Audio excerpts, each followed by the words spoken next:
Salama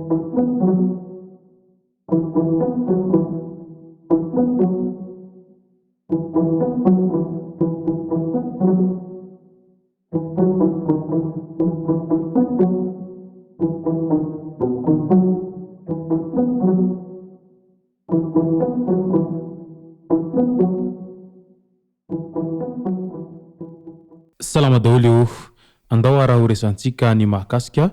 toy nilay raharaha izay nahavoasaringotra any bentanànany Diego izay voantso teny Ampaky 67 hektara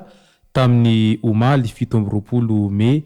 izay fiantsona mahakasika ny raharaha na resaka fanodikodinam-bola mo no antony izay fiantsona azy zay. Ka eo indrindra mipetra-panontaniana besin'ny maro amin'izao fotoana izao amin'ilay hoe iza tokoa mo ny mpitory any bentanànany Diego no nahatonga azy voasaringotra amin'izany resaka raharahany fanodikodinam-bola zany amin'izao fotoana izao. Io no fakafakaintsika ato anatin'ity video ity fa azadino ny manao commentaire ambanin'ity video ity mba ahafahana mandravina reny hevitra rehetra eny navatsika video manaraka eo. Tsarovy ny milaiky ny video antsika ary azadino toroka zany hatrany miabony amin'ny chaîne antsika mba ahafahanareo manaraka tsy tapaka ny video zay lefa ny amsisy sy tombatawata gasy toy izao ny fanaovana azy. Tsy ampendrely isika fa avy hatrany tonga de vavana ndawary. Nalaza tao amin'ny tapazotsirasira Facebook tao tamin'ny ity faraparany herinandro ity fa voantso teny Ampaky 67 hektara i Jean-Luc Jovzara izay bentanànany Diego izay nohon'ny raharaha resaka fanodikodinam-bola tany amin'ny taona 724 no izao antony fiantsona azy izao izay tsy mazavazava moa izany ka izay nahatonga ny Paky izay Pôle anticorruption nanao fiantsona azy mba hatao fanadihadiana sy fitsarana teny amin'ny Paky 67 hektara izay. Manoloana izay fiantsona izay anefa dia efa nanehony heviny mazava i Jean-Luc Jovzara izay bentanànany Diego Sierez tao amin'ny Facebook tao ary nilaza mpahabe maso izy tamin'izany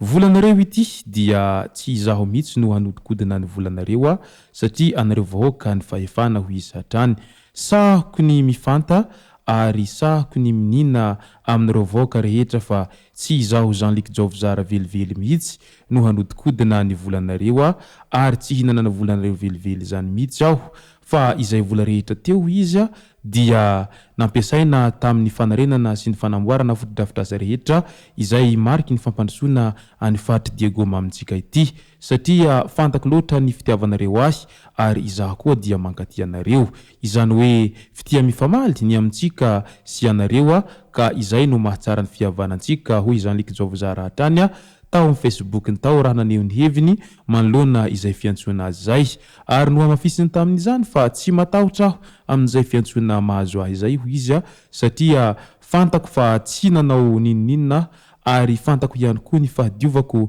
mahakasika an'izany fitoriana izay mahazo ahy izany. Raha mbola misy ny zanahary hoy izy tamin'izany dia izy no mahita ny rariny sy ny hitsiny ary ny marina ka izay no inoako ary ankiniko aminazy ny marina rehetra hoy izy hatrany. Midika izany fa tena feno fatikisantena tanteraka raha i bentanànany Diego Sierez manoloana iny fitoriana izay nahazo azy iny ary midika ihany koa izay fatikisantenany izay fa mety tena tsy nataony izay fanodikodinam-bola zay ary matoky tanteraka izy amin'ny fahadiovany manoloana ireo fitoriana izay nahazo azy zay. Ka mahakasika ny fitoriana zay hatrany moa dia mampametra-panontaniana ny besin'ny maro amin'izao fotoana izao amin'ilay hoe iza tokoa moa no tena nitory any bentanànany Diego Sierez no nahatonga azy an'izao nahazo fiantsona eny amin'ny Paky zao mahakasika an'ity raharaha resaka fanodikodinam-bola ity. Ka eo indrindra no tena tsy mbola fantatra mazava hatreto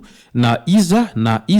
no tena nitory any bentanànany Diego Sierez manoloana izay resaka fanodikodinam-bola izay. Moa ve tena nisy tokoa izay fanodikodinam-bola izay ary ireo mpitory ve tena manana profo mitohaka amin'ny tendany amin'izay fanodikodinam-bola izay nitorian'izy ireo azy zay eny amin'ny Paky zay. Ka io no tena mampivarahontsana ny sainy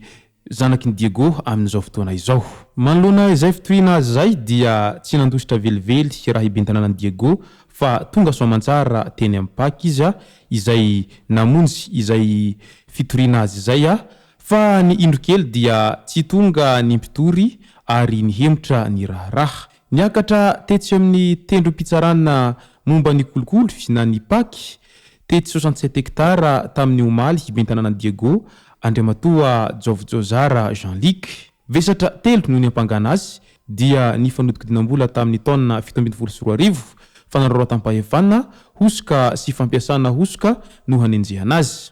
tsy tonga anefa ny mpitory na solotena-panjakana mihemitra amin'ny fotoana tsy mbola voafetra ny fitsarana eny ampaky ka afaka namonjy fidina ny tenany nilaza moa izy ny alohan'ny omaly io fa nadio ny tenany ary nanana tombony arabola aza ny komina izay niasany